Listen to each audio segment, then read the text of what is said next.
નમસ્કાર, હું ચિરાગ 10 સુધીમાં આપનું સ્વાગત છે। જીએસટી કાઉન્સિલની બેઠકમાં આજે લેવાયો છે સૌથી મોટો નિર્ણય। દેશમાં હવે જીએસટીના માત્ર 3 જ સ્લેબ રહેવાના છે। 22મી સપ્ટેમ્બરથી આ નવા જીએસટીના સ્લેબ લાગુ થશે। 5%, 18% અને સ્પેશિયલ સ્લેબ અમલમાં આવવાના છે। સ્પેશિયલ જીએસટીનો દર રહેશે 40%।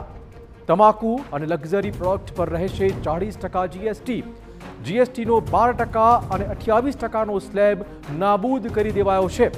તો આજે જીએસટી કાઉન્સિલની મહત્વપૂર્ણ બેઠક અને તેમાં સૌથી મોટો ફેસલો લેવાયો છે। અનેક વસ્તુઓ દેશમાં હવે સસ્તી બનવાની છે।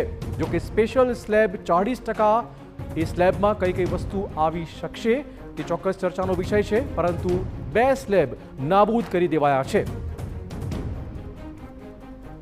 દિલ્હી ખાતે મળી હતી જીએસટીની મહત્વપૂર્ણ બેઠક। હવે માત્ર 3 સ્લેબ જીએસટીના રહેશે।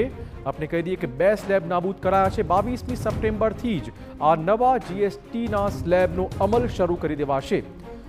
12% અને 28%ના સ્લેબ નાબૂદ કરાયા છે।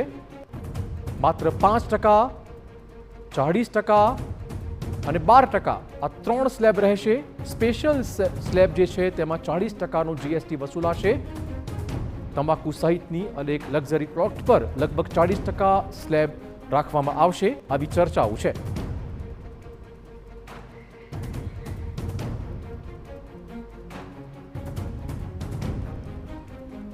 તો સૌથી મોટા સમાચાર દિવાળી પહેલા જાણે મોદી સરકારે આપી છે આ દિવાળીની ભેટ, કેમ કે જીએસટી કાઉન્સિલની આજની મહત્વપૂર્ણ બેઠક મોદી સરકારે જ પ્રસ્તાવિત કર્યા હતા આ પ્રકારના સ્લેબ, જેને જીએસટી કાઉન્સિલની બેઠકમાં માન્યતા આપવામાં આવી છે।